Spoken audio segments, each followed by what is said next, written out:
Say real quick, have you subscribed to our new YouTube channel? Yes? No? It's 100% RV walkthrough videos. Each one is done by my friends in the RV Dealers I Trust network.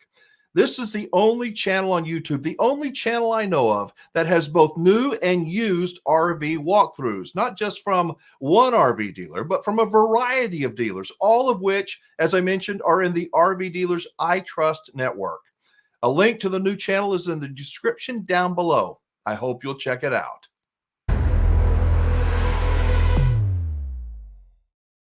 And welcome to my virtual campfire, everybody. We threw a couple of logs on the fire just a couple of minutes ago, so it ought to be warming up right quick. Thank you for joining me today. Are you ready to say hello to February and get moving towards springtime? I know I sure am. All right, today I'm going to talk about chain stores, RV dealers, and the little guy, the little gal. And I'm going to give you my opinion. I'd like to know your thoughts and opinions as well, if they're the same, if you agree with me or some of the things that I say. But I was in a discussion the other day with somebody that was saying, why are you so down on these big national chains? They get better pricing, they get this, they get that, and the big chains are everywhere. And I'm like, yeah, they're everywhere. But I don't like what the big corporate stores are doing to the RV industry. I don't. And I will explain it to you, hopefully a little bit in this video. You'll understand where I'm coming from. I think that generally speaking, corporate America, while they may be really good at making the share prices go up, they are not very good, most of them, at taking care of their employees. The people that live in these small communities, they steamroll over these small mom and pop businesses.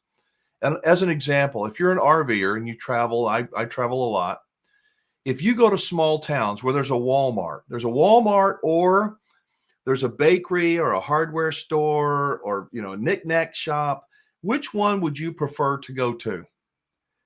I love going. I know it's at Walmart. I know the people that work at Walmart. Generally speaking, they're just stamped out. They're all the same. But when I go to a small town bakery, for example, or a coffee shop, the people care.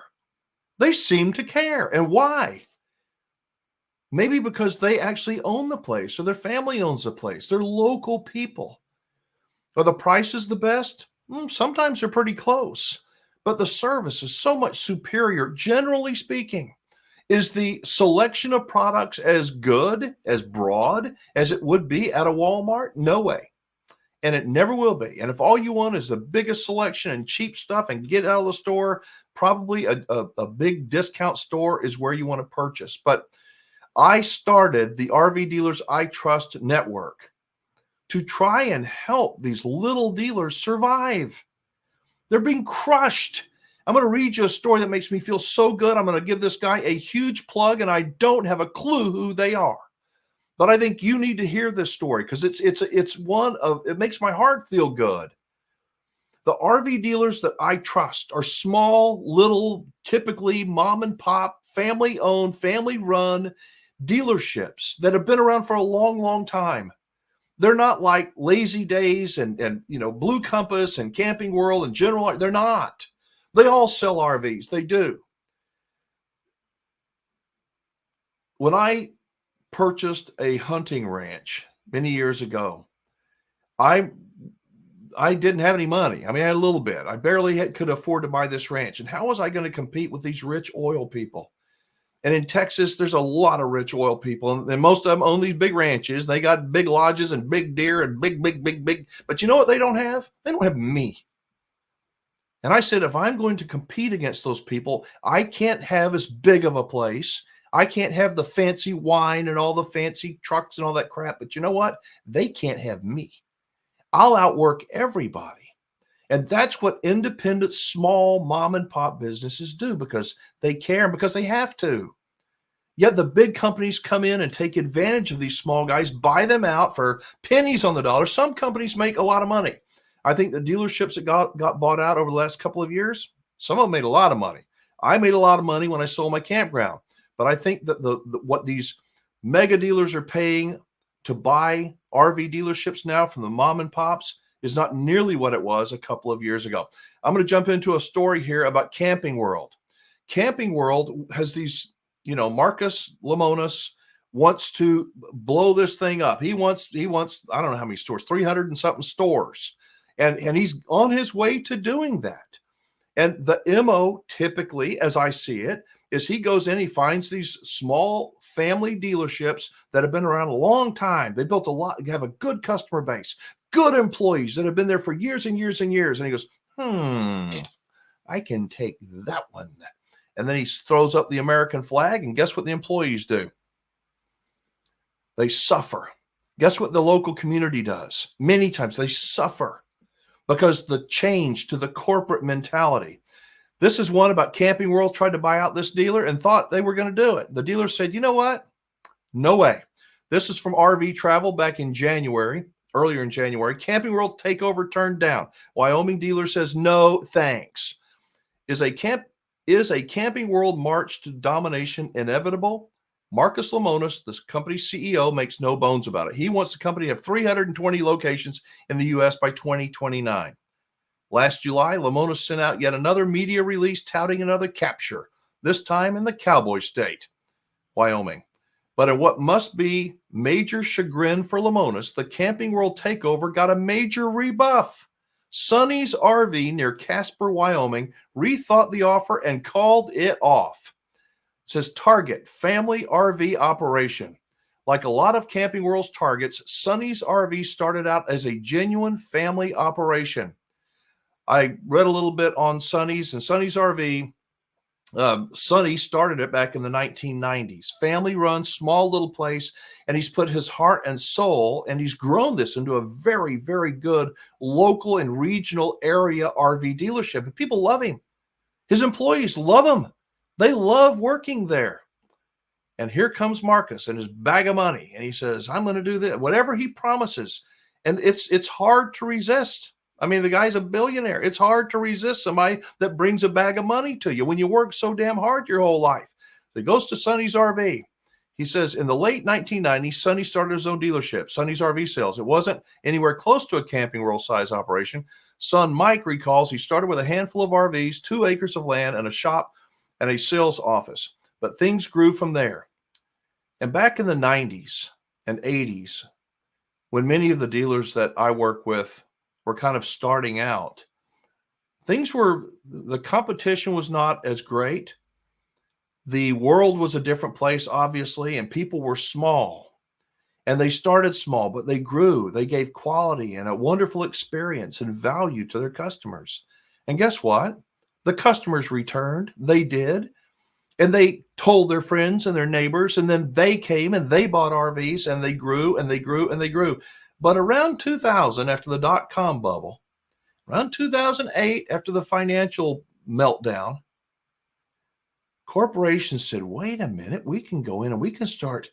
And they started purchasing small businesses and turning them into corporate operations. So Camping World rolled into Casper, Wyoming, and was interested in buying Sonny's RV. Camping World takeover handled professionally.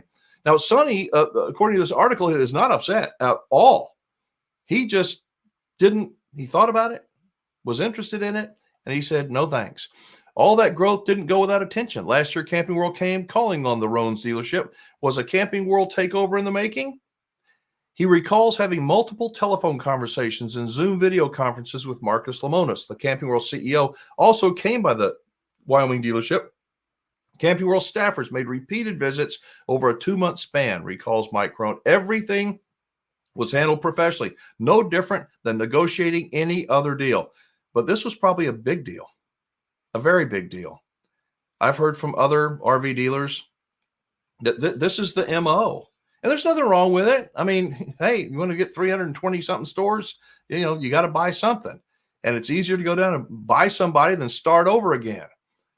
It says on July 10th, Camping World let loose, July of last year, on what has become a common press release. Camping World set to acquire Sonny's RV in Casper, Wyoming. The release read in part that the big company was set to acquire Sonny's RVs in Casper, Wyoming. The transaction is anticipated to close in fourth quarter of 2023.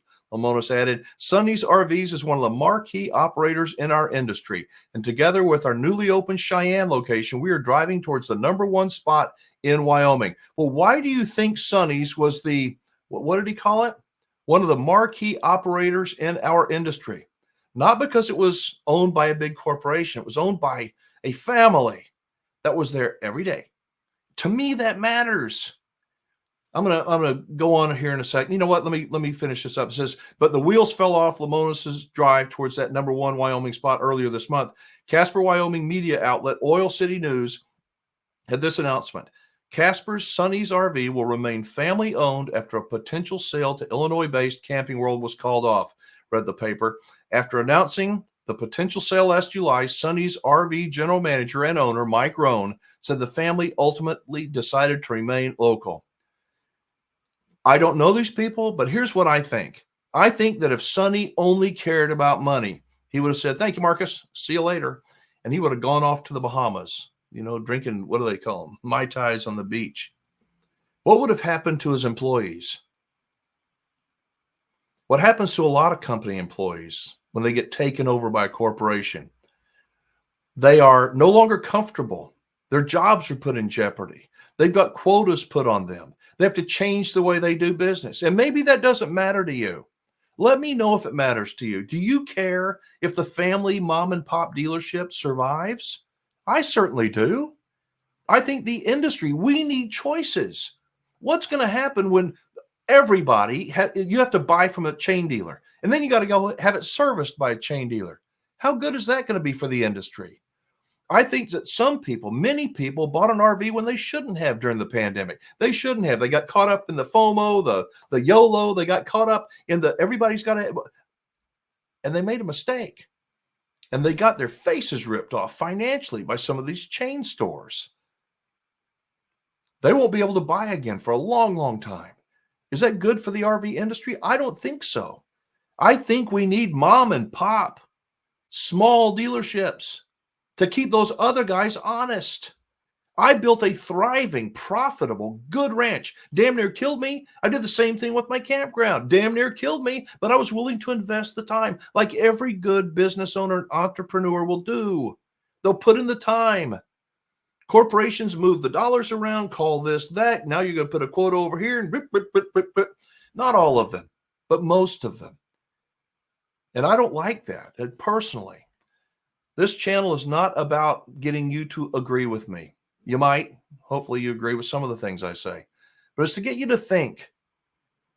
Are we better off if just mom and pops go away? Just go away. Everybody works for the man. Everybody works for Walmart.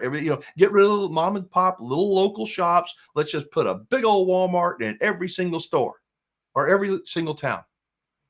I think that we need the small business, the mom and pop business. We need to have good people. We need to build the local economy, invest in the economy. I've got somebody outside. They're doing construction next door, so hopefully the microphone's not picking too much of it up. All right. Lastly, this article says, quote, not the best fit for our community, indeed.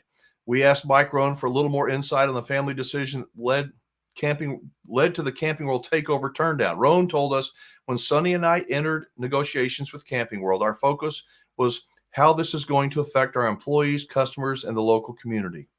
Digging deeper led to some revelations.